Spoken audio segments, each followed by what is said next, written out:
મહાશય, વિકાસશીલ દેશ માટે વાહન વ્યવહાર એ ખૂબ જ અગત્યનું અંગ છે. દેશનો કાચો માલ, સામાન, તૈયાર માલ તથા જીવનની જરૂરિયાતની ચીજ વસ્તુઓની હેરફેર માટે વાહન વ્યવહારની સગવડ ખૂબ જ મહત્ત્વની બાબત છે. કોઈપણ પ્રદેશની આર્થિક આબાદી અને વેપારની વૃદ્ધિ સાથે સાથે વાહન વ્યવહારની સગવડોની વૃદ્ધિ થતી રહે છે. આમ વાહન વ્યવહાર એ આર્થિક પ્રગતિનો માપદંડ છે. એટલે કે વાહન વ્યવહાર એ દેશના વિકાસની પારાશીશી સમાન છે. દેશમાં માણસો તથા માલની હેરફેર કરવામાં રેલવે મોખરાનું સ્થાન ધરાવે છે. ત્યારબાદ રસ્તા પરના વાહન વ્યવહારનું બીજા નંબરનું સ્થાન છે. કોઈપણ દેશ કે રાજ્યમાં વાહન વ્યવહારનો વિકાસ માલ અને મુસાફરોની હેરફેર, દેશ કે રાજ્યમાં કાયદો અને વ્યવસ્થાની જાળવણી, સંરક્ષણ અને સલામતીના હેતુઓને લીધે છે.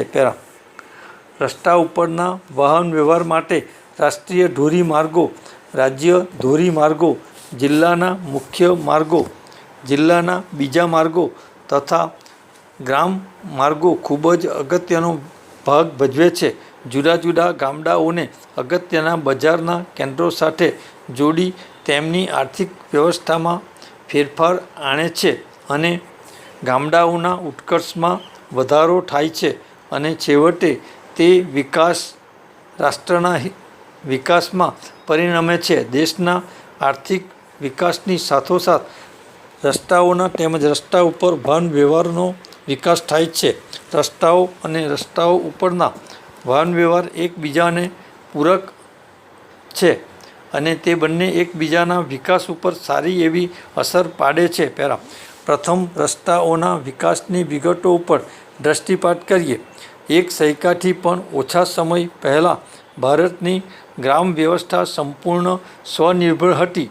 એટલે કે તે સમયે સાતા પદ્ધતિ અમલમાં હોવાથી ખેત પેદાશનો ગામ બહાર મોકલવાની ભાગ્યે જ જરૂરિયાત ઉપસ્થિત થતી. પરંતુ દેશમાં સ્વાતંત્ર્ય પ્રાપ્તિ બાદ શહેરીકરણ અને ઔદ્યોગિકરણની પ્રક્રિયાને વેગ મળતા રસ્તાઓનો વિકાસ ખૂબ ઝડપી થયો.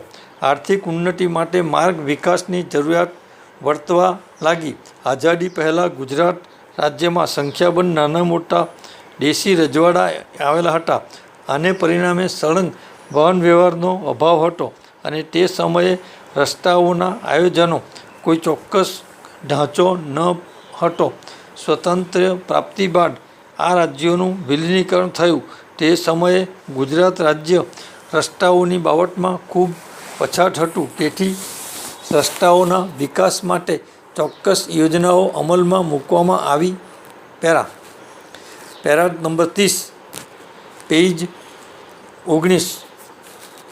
ગુજરાત કામદાર કલ્યાણ મંડળનો 25મો વાર્ષિક અહેવાલ રજૂ કરતા આનંદ થાય છે. ગુજરાત રાજ્યની સ્થાપના થયા બાદ મંડળે તેની 25 વર્ષની કારકિર્દીમાં રાજ્યના ઔદ્યોગિક એકમોમાં આવેલા કામદાર કલ્યાણ કેન્દ્રો દ્વારા સાધેલી પ્રગતિ નોંધપાત્ર છે.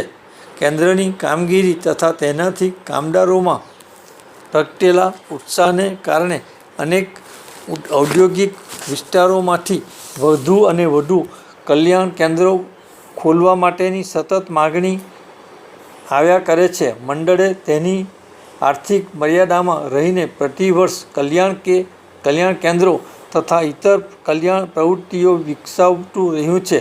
આમ છતાં સૌથી મોટી આવડત કામદાર કેન્દ્રો માટે કામદાર વિસ્તારમાં મકાનો પ્રાપ્ય થતા નથી તે છે. કામદાર કલ્યાણ કેન્દ્રની પ્રવૃત્તિ માટે સુવિધાવાળા મકાન અને મેદાન એક આવશ્યક અંગ છે.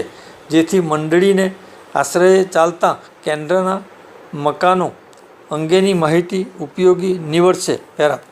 આજે શાળાએ ગુજરાતમાં ચાલતા 50 કેન્દ્રોમાંથી ફક્ત 22 કેન્દ્રોને સુવિધાવાળા બોર્ડના કે સરકારશ્રીના માલિકીના મકાનો છે. જેમાં રાષ્ટ્રીય વિસ્તારમાં આવેલી સરકારી મકાનો વિશિષ્ટ અનુકૂળતાવાળા છે. બાકીના 28 કેન્દ્રો ભાડાના મકાનમાં ચલાવવામાં આવે છે, જે મોટેભાગે ખૂબ નાના અને જૂના હોય પ્રવૃત્તિ માટે અનુકૂળ નથી. 2 કે 3 નાના ઓરડામાં એક સાથે ચાલતી પ્રવૃત્તિઓ જેવી કે શિશુ વિહાર, બહેનો માટે સીવણ પ્રવૃત્તિ, વાચનાલય, રેડિયો તથા બેઠી રમતો અને અવારનવાર યોજાતા સંગીત, નૃત્ય, ગરબા, નાટક હરીફાઈ વગેરેની પૂર્વ તાલીમની પ્રવૃત્તિઓને કારણે એકાગ્રતા રાખી શકાતી નથી. વળી ભાડાના કેટલાક મકાનો કામદાર વિસ્તારની મધ્યમાં ન હોય કામદાર કુટુંબના સભ્યો તેનો સહેલાઈથી લાભ લઈ શકતા નથી. મકાનોની સાથે સાથે ખેલકૂદ અને રમતગમત પ્રવૃત્તિ માટે મેદાનોની પણ એટલી જ જરૂર છે. હયાત 50 કેન્દ્રમાંથી 4 કેન્દ્રોને મોટા અને બાકીના 14 કેન્દ્રોને સામાન્ય નાની દેશી રમતો રમી શકાય તેવા પોતાના મેદાન છે. બાકીના કેન્દ્રના કામદારો આજુબાજુ જ્યાં મળે ત્યાં ખુલ્લા અને ખાડા ટેકરાવાળા અરક્ષિત અને ખાનગી મેદાનમાં રમત રમ્યાનો સંતોષ મેળવે છે. ભાડે રાખેલ મકાનોનું વાર્ષિક ભાડું ₹1.5 લાખ થાય છે. પ્રતિવર્ષ ભાડા ઉપર આટલી રકમ ખર્ચાતી હોય છતાં કામદારોને સુવિધાવાળા મકાનોનો લાભ મળી શકતો નથી. આ મુશ્કેલી નિવારવા પગલાં લેવાઈ રહ્યા છે.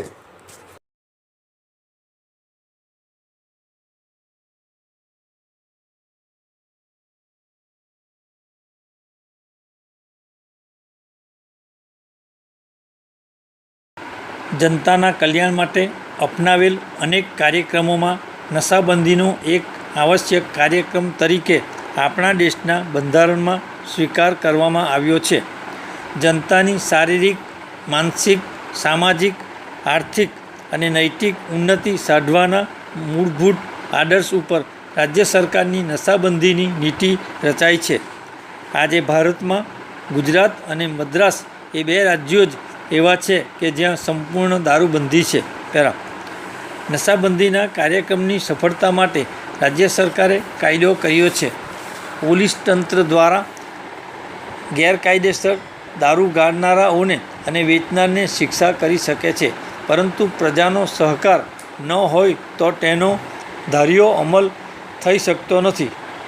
આ કાર્યક્રમ લોકોના સહકારનો અને સમાજ સુધારાનો છે. દારૂબંધી દાખલ કર્યા પછી પ્રજાકીય સહકાર મેળવવા તરફ સરકારનું ખાસ ધ્યાન રહ્યું છે, કારણ કે આવો સામાજિક સુધારણાનો કાર્યક્રમ માત્ર કાયદાથી પાર પડી શકે નહીં. આથી જ સરકારી પ્રયાસો ઉપરાંત જનતામાં કેળવણી, પ્રચાર અને જાગૃતિનું કાર્ય કરવા સરકાર બિનસરકારી સંસ્થાઓને ઉત્તેજન આપે છે તથા અનુદાન આપે છે. આ સંસ્થાઓ સારા, સેવાભાવી તથા રચનાત્મક કાર્યકરો મારફત આખા રાજ્યમાં નશાબંધી પ્રચારનું સારું એવું કાર્ય કરી રહેલ છે.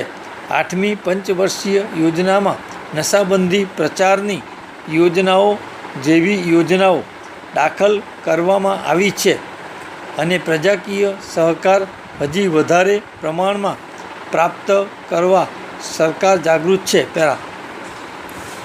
દેશમાં પંચવર્ષીય યોજનાઓ દ્વારા લોક કલ્યાણના અનેકવિધ કાર્યક્રમ થઈ રહ્યા છે, પરંતુ જ્યાં સુધી દેશભરમાં તમામ રાજ્યોમાં નશાબંધી દાખલ થઈ નહીં ત્યાં સુધી સમાજવાદ નિરર્થક બનશે.